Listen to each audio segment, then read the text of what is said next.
মা তুমি গুড়টা দিয়ে দিলে? হ্যাঁ, গুড়টা দিলাম, নারকেল দিয়েছি, তারপরে গুড়টা দিলাম। আচ্ছা গুড় দিয়ে এবার নাড়া দিচ্ছি, সন্দেশটা হবে, আচ্ছা তারপরে পাটিসাপটাটা করবো। আচ্ছা ঠিক আছে। এরকম ভাবে করতে হয়, বুঝেছো? তাহলে সে পুরটা দিলে টেস্টটা হবে ভালো। এই যে গুড়টা যে তুমি দিয়েছো, এই গুড়টা তুমি কোথা থেকে নিয়েছিলে? এখানকার নাকি? আমার মেয়ে ইয়ে কি বল শান্তিনিকেতন গেছে, ওখান থেকে গুড়টা খুব সেন্ট আছে, আচ্ছা খুব সেন্ট বেরিয়েছে, হ্যাঁ, তাই না? সেটা তো ভালোই পাওয়া যায়। হ্যাঁ,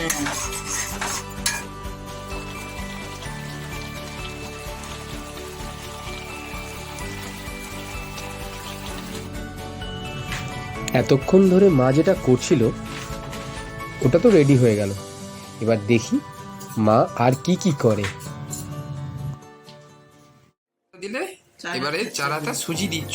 না, চালের গুঁড়ি, চালের গুঁড়ি, গোবিন্দভোগের চাল। আচ্ছা আচ্ছা।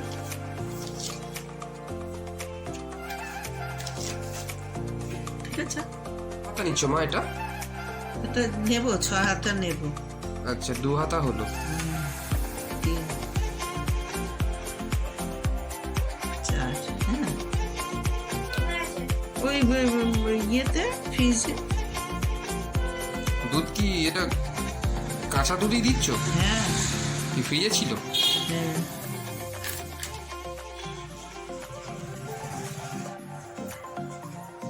এটা এক ছিপি দিলে, মানে এক ঢাকনা, হ্যাঁ, আরো এক ঢাকনা, একদম দুধের মিষ্টিটা। মানে এতটা লাগে? আচ্ছা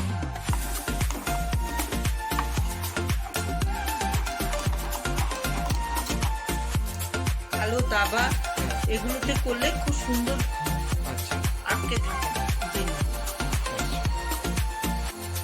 দেখেছো কি সুন্দর ভাবে তাড়াতাড়ি টেনে গেল, হুম। কিন্তু ওভেনে তোমার গ্যাসে এত তাড়াতাড়ি হতো না। এটাই তো তেল কাপড় ঘুরিয়ে। আচ্ছা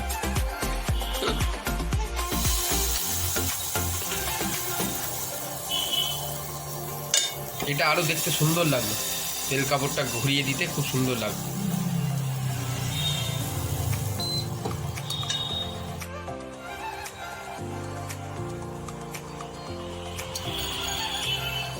নারকেলের এটা এরকম ভাবে দিতে হয়।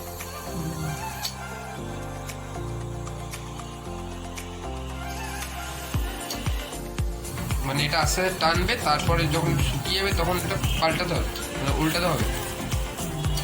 বাহ, একটু টেনে গেছে, এটা পাটি চাপটা এটা। পাটিসাপটাই তো করছি। আচ্ছা চ্যাপটা মতন আছে, রুটি করি যেটাতে। পুরো ঢাকনা দিবি না, হাত পা করলে জড়া লেগে যাবে। তুমি কি করতে এটা? একটা প্লেট নিয়ে আয়। খাওয়া, আচ্ছা। আমার কাজ শুধু খাওয়া। প্লেট কেমন হয়েছে? দারুণ।